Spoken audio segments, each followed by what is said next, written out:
सुखविंदर सिंह सुक्खू जी, श्री आनंद शर्मा जी, श्री चंद्र कुमार जी, श्री यादविंदर गोमा जी, श्री केवल सिंह पठानिया जी, श्री आर.एस. बाली जी, श्री किशोरीलाल जी, श्री संजय रतन जी, श्री भवानी पठानिया जी, आप सबका इस सभा में बहुत बहुत स्वागत। मंच पर विराजमान सभी नेतागण, मेरे सभी कार्यकर्ता भाई बहन और मेरे हिमाचल के प्यारे भाइयों और प्यारी बहनों, आप सबका इस सभा में बहुत बहुत स्वागत है। देखिए, आपका प्रदेश शायद देश भर में सबसे सुंदर प्रदेश होगा।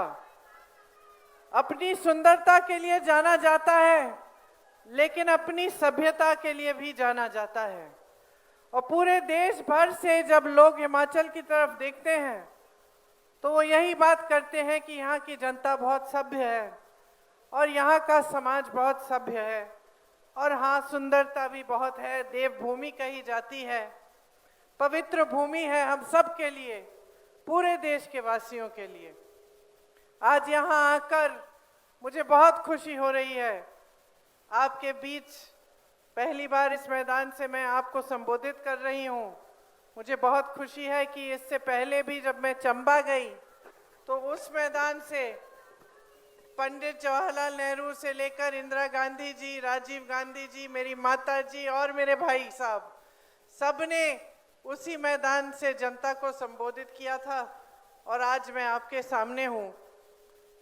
ये हमारे परिवार की एक परंपरा रही है कि हमने हमेशा देश की सेवा की, आपकी सेवा की, और पूरी तरह से ये कोशिश रही कि ये सच्चाई से काम हो, ईमानदारी से हो।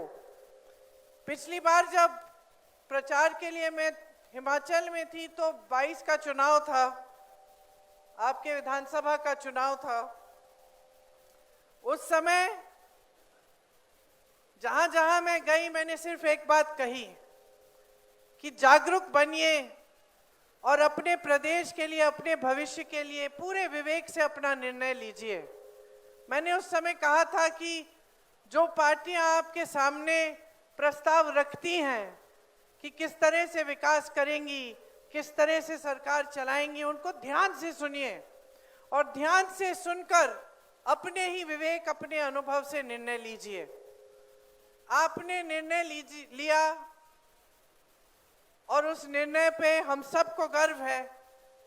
आपने कांग्रेस पार्टी की सरकार चुनी और प्रदेश में हमारी सरकार बनी। हमारे यहाँ मुख्यमंत्री जी ठाकुर सुखविंदर सिंह जी मुख्यमंत्री बने। इन्होंने खुद कहा कि एक साधारण परिवार से उभरे और पूरा जीवन इन्होंने आपके लिए काम किया। 2 साल पहले की बात है। मैं आपका ध्यान इस बात पे आकर्षित करना चाह रही हूं कि आज आम चुनाव है, लोकसभा का चुनाव भी है और पास में एक विधानसभा लगी है, वहां भी उपचुनाव होने जा रहा है। इस चुनाव में हिमाचल में देश की 2 सबसे बड़ी पार्टियां और 2 सबसे मुख्य पार्टियां टक्कर में हैं। एक तरफ भाजपा है, एक तरफ कांग्रेस पार्टी है। पिछले 2 सालों में हिमाचल में 2 घटनाएं हुई जिनसे इन दोनों राजनीतिक दल की पूरी तरह से सच्चाई हिमाचल की जनता के सामने आ चुकी है। सबसे पहले घटना क्या हुई? एक भयानक आपदा आई। तमाम यहाँ पे घर बह गए, घर टूटे, लोगों के रिश्तेदार बह गए, किसी की माता पिता गुजर गए, किसी के बच्चे गुजर गए, मंदिर बह गए, नदियां फैल गईं, सड़कें टूटी, पुल टूटे। और ये 1 दिन 2 दिन के लिए नहीं, हफ्तों के लिए चला।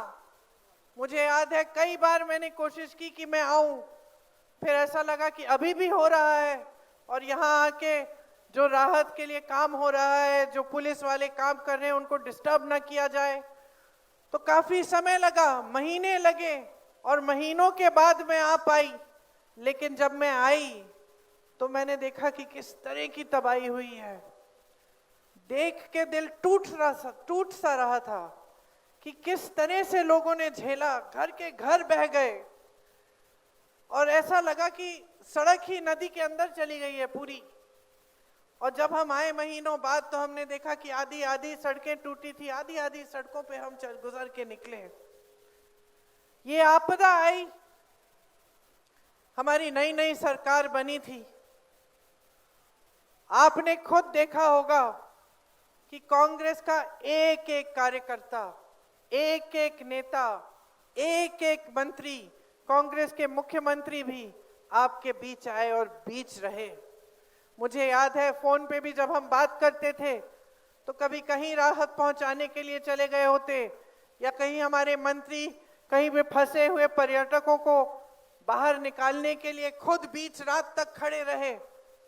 तो पूरी सरकार, पूरी कांग्रेस पार्टी एकजुट होकर आपके बीच आई और आपकी मदद, आपकी सहायता करने में लगी रही। और तब तक नहीं थमे जब तक ये आपदा खत्म नहीं हुई, और उसके बाद भी सरकार की जितनी भी हिम्मत ताकत थी वो आपकी राहत के लिए, आपकी सहायता के लिए लगी। ये हमारी पार्टी की सच्चाई आपने देखी। इसी समय भाजपा के भी नेता हैं हिमाचल के बड़े बड़े। हमारे प्रधानमंत्री जी खुद कहते हैं कि हिमाचल उनका दूसरा परिवार है, कि ये उनका दूसरा घर है।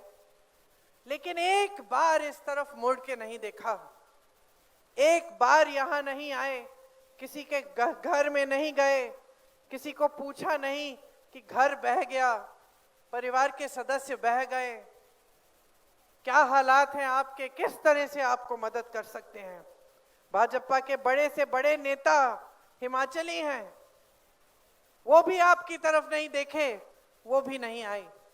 आपने देखा कि कांग्रेस पार्टी की सच्चाई क्या है, कांग्रेस पार्टी की विचारधारा क्या है, और दूसरी तरफ भाजपा की सच्चाई क्या है, और भाजपा की विचारधारा, उसके नेताओं की जो व्यवहार है वो क्या है। दूसरी घटना घटती है,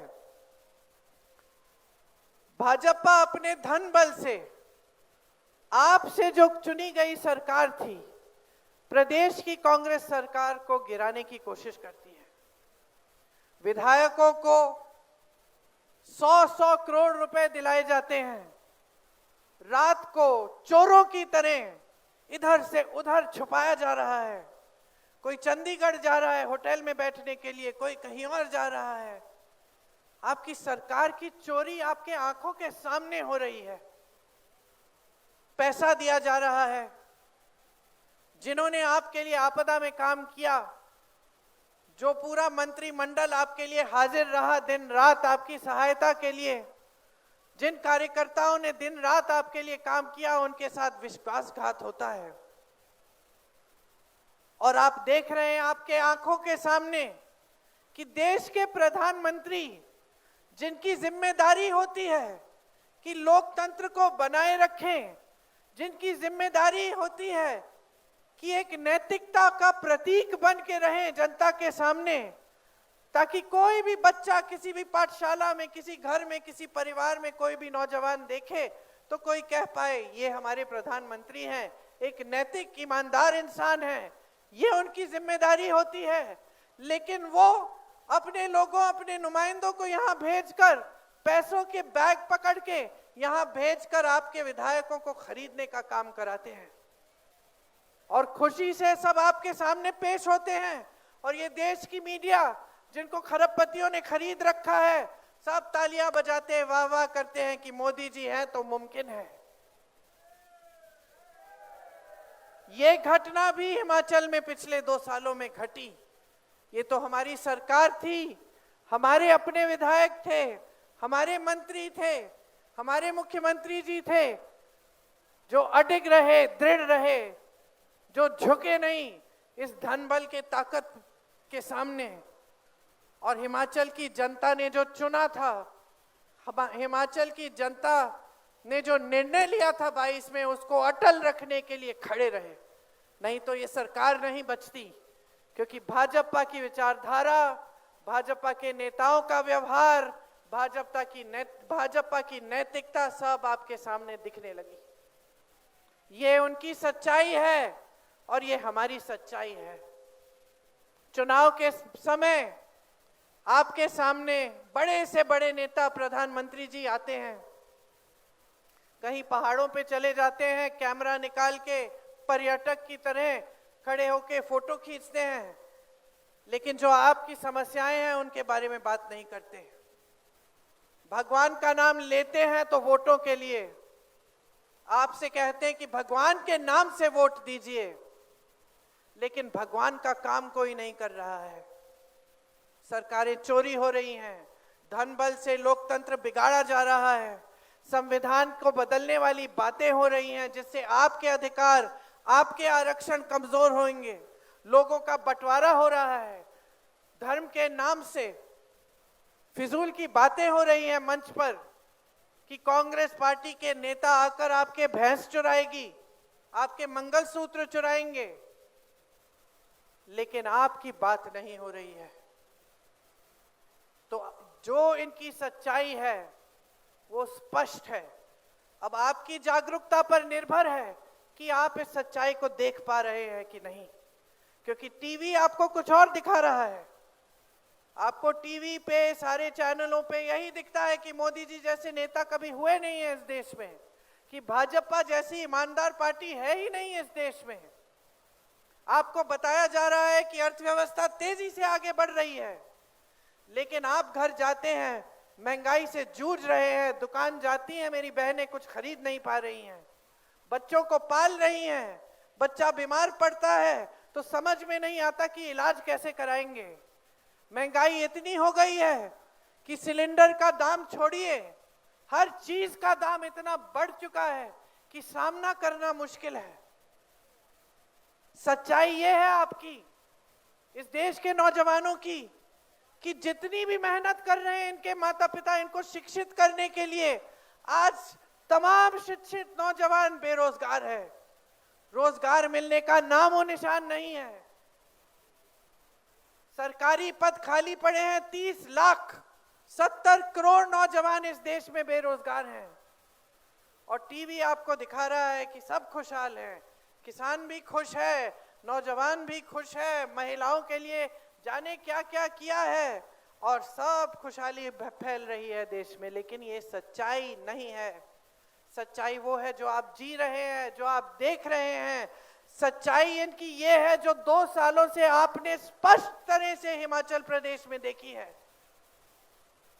नौजवानों को रोजगार देने के बजाय अग्निवीर का तोहफा देते हैं, जिससे जवान जाएगा सरहद पे, लड़ेगा इस देश के लिए, 4 साल बाद वापस आएगा, फिर से बेरोजगार रहेगा, फिर से नौकरी ढूंढने के लिए भटकेगा। यह है इनका तोहफा। और वो जवान, वो अग्निवीर अगर शहीद हो गया देश के लिए, तो उसको शहीद का दर्जा भी नहीं मिलेगा, उसको, उसके परिवार को शहीद का पेंशन भी नहीं मिलेगा।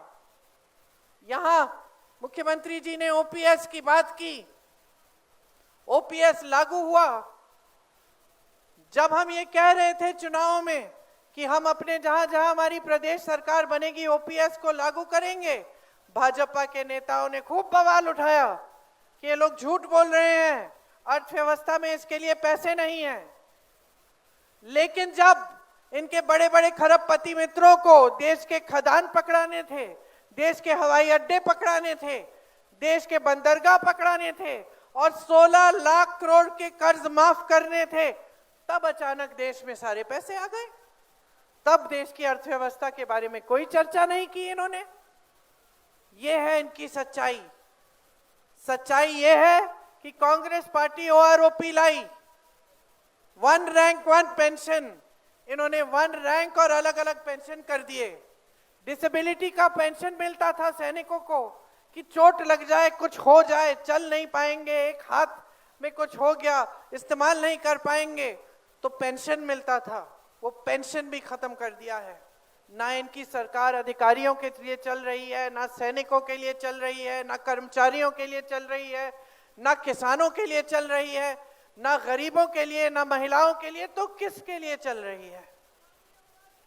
वो भी हिमाचल के उदाहरण से स्पष्ट होता है, क्योंकि हिमाचल में सारे कोल्ड स्टोरेज आज किसके हैं? अडानी जी के हैं।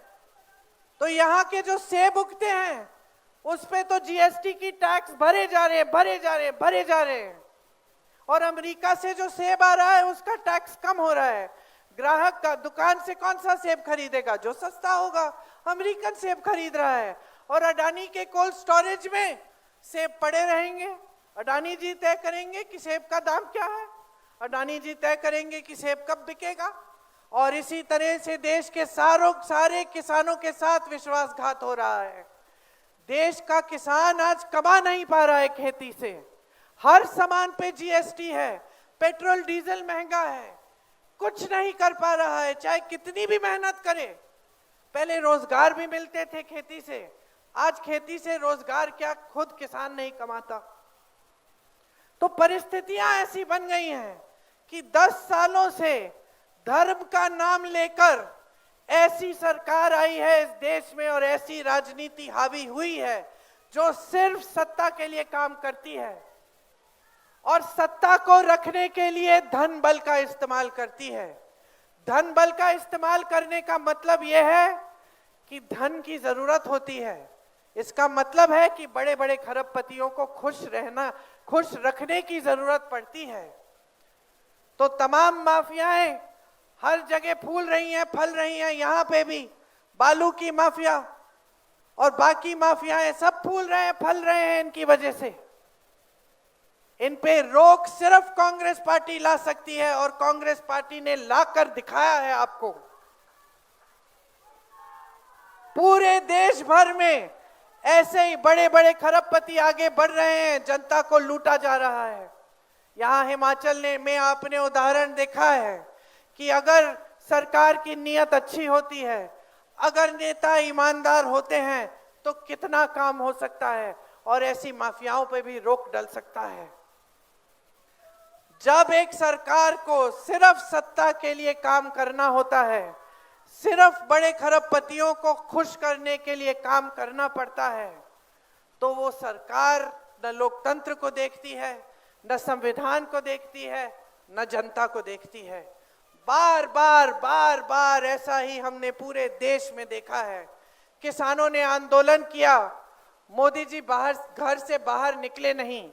मीडिया की सहायता के साथ किसानों को आतंकवादी बोला, देशद्रोही बोला, लेकिन उनकी समस्या हल करने की कोई बात नहीं की। महिलाओं पर अत्याचार हुआ, मणिपुर में हुआ, हाथरस में हुआ, उन्नाव में हुआ, कर्नाटका में जिसने अत्याचार किया वो मोदी जी के मंच पे खड़े हुए, उनके साथ मोदी जी के उनके अपने नाम पर उनके लिए वोट मांगे।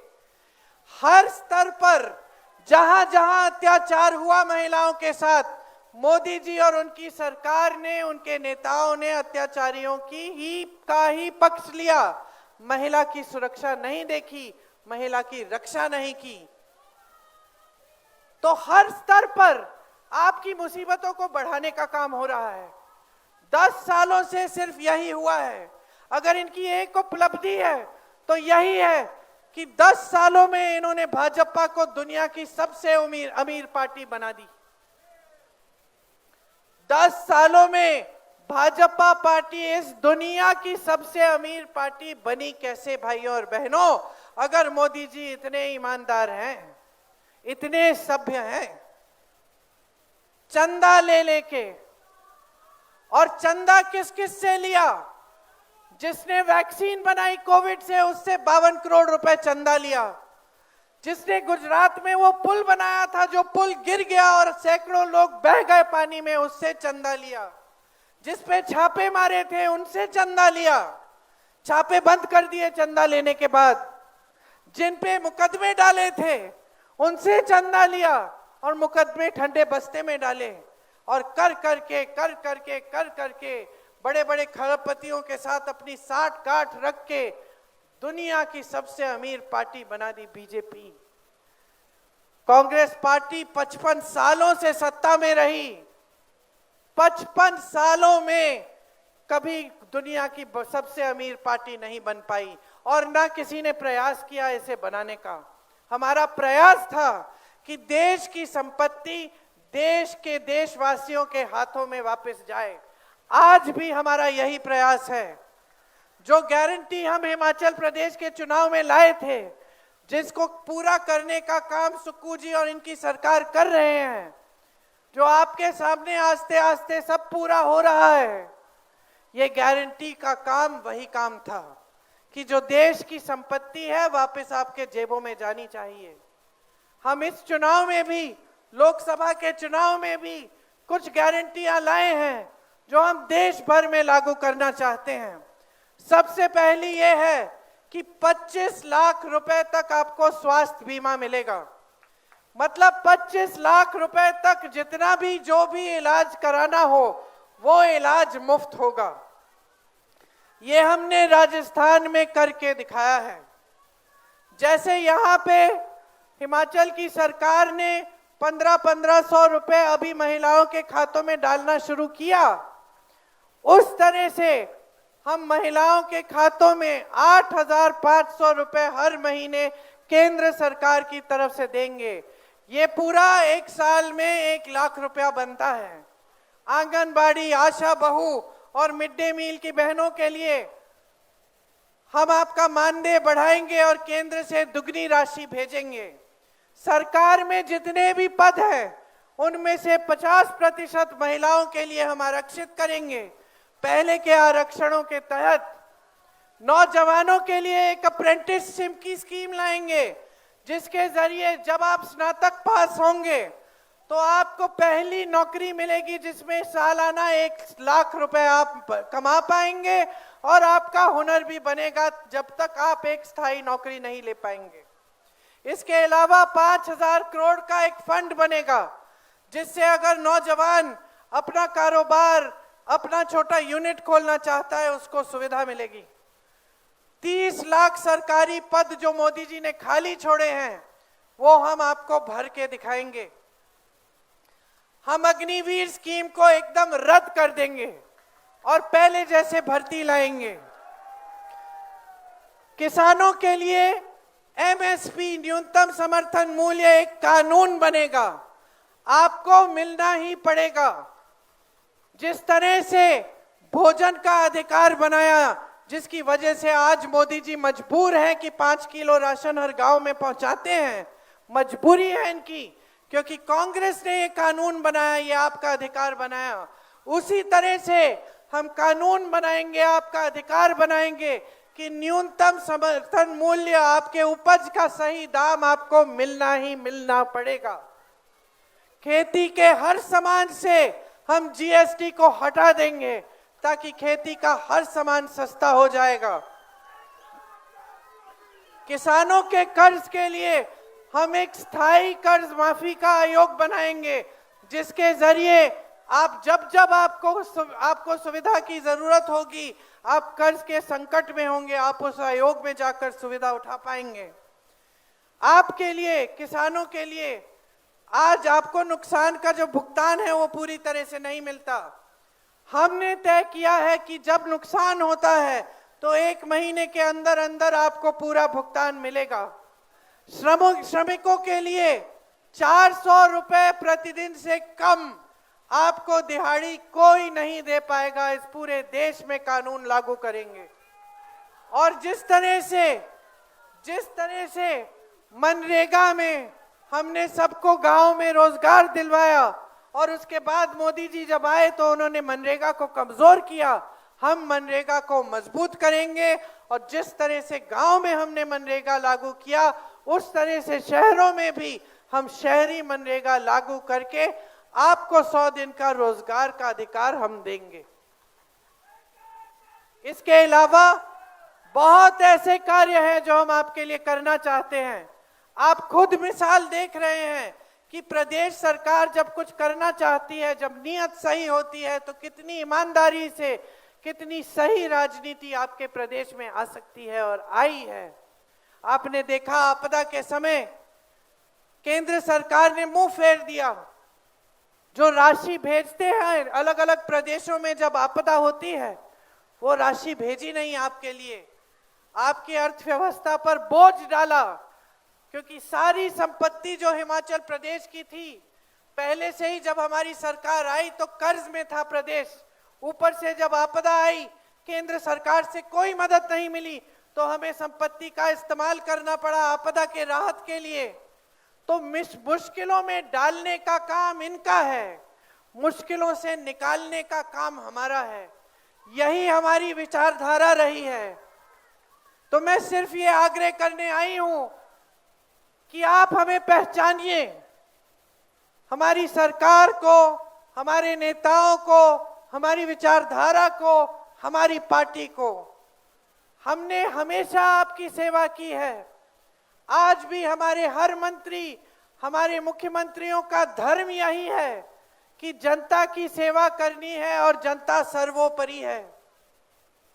इस चुनाव में बड़े बड़े सवाल उठे हैं, लोकतंत्र पे, संविधान पे, और एक तरह से हमारी पूरी देश की राजनीतिक सभ्यता पे। जब हमारे देश के अपने प्रधानमंत्री असभ्य बातें कर सकते हैं, जनता के सामने झूठ बोल सकते हैं, गलत गलत शब्द इस्तेमाल कर सकते हैं, तो देश की मर्यादा, देश की गरिमा और देश की सभ्यता, समाज की सभ्यता की भी बात उठती है। तो इस चुनाव में सिर्फ हम अपने छोटे दायरे को ना देखें, वो तो है ही कि हमारा जीवन कैसे तरक्की हो, हमारे जीवन में कैसे तरक्की होगी, कि आपका जीवन आगे कैसे बढ़ेगा, रोजगार की बात, महंगाई की बात, ये सारी चीजें हल कैसे होंगी। लेकिन इस दायरे से बाहर अपने गांव, अपने शहर, अपने प्रदेश, अपने समाज और अपने देश के बारे में भी हमें इस चुनाव में सोचना है। हमें अपने संविधान के लिए, अपने लोकतंत्र के लिए अपने वोट का इस्तेमाल करना है। ये आपका सबसे बड़ा हथियार है, इसको समझदारी और विवेक से इस्तेमाल करो। मैं आग्रह करने आई हूं कि इस चुनाव में कांग्रेस पार्टी की सरकार केंद्र में बना के दिखाइए। जैसे हम आपकी प्रदेश में सेवा कर रहे हैं, वो सेवा दुगनी करेंगे। ये डबल इंजन की बात करते हैं, हम डबल सेवा की बात कर रहे हैं।